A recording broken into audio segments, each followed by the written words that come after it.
Hi, my name is Megan Millender, and this is the 13th video installment of Megan Millender Does the NHL.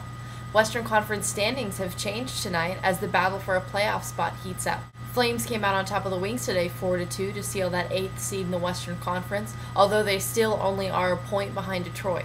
Going into the third period, Detroit actually had a 2-1 lead, but a late penalty kill in the second gave Calgary the momentum whenever they came out of the locker room for the third. They were ready to play a big game, and they definitely delivered.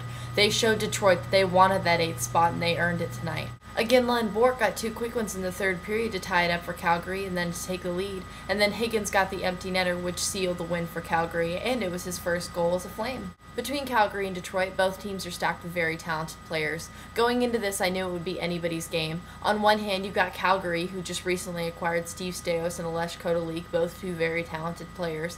And on the other hand, you've got Detroit, who has a lot of players back from IR now and are looking to have everybody healthy by mid-March.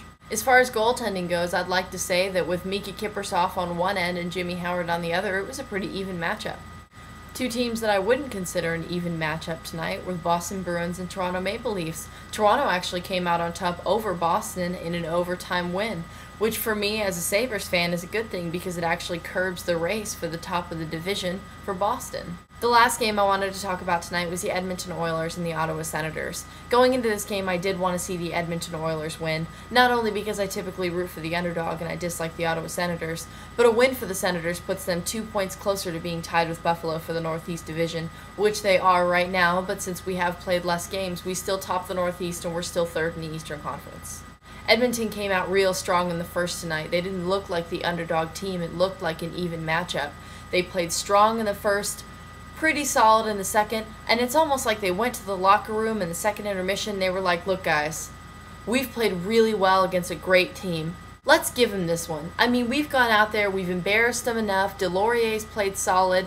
Let's just give them the win. Let's go out in the third, let's pull a bunch of penalties, and let's just give them a bunch of power play goals. What do you say, guys? This is exactly what they did. That's exactly word for word. I can almost promise you, word for word, that's what they said in the locker room during the second intermission. They came out in the third, they pulled a ton of penalties, and they gave Ottawa the lead almost immediately.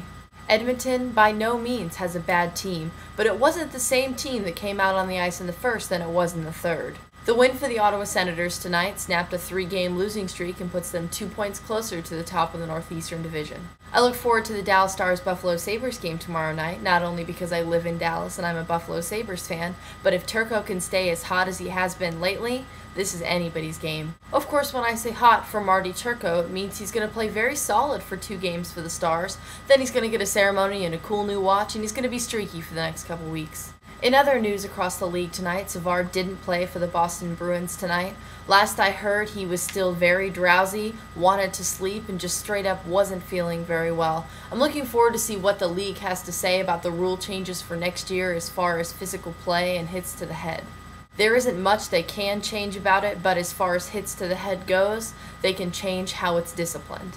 As much as I hate to say it, I don't think that Matt Cook is going to get anything for his hit on Savard, except for maybe a very short suspension and a slap on the wrist.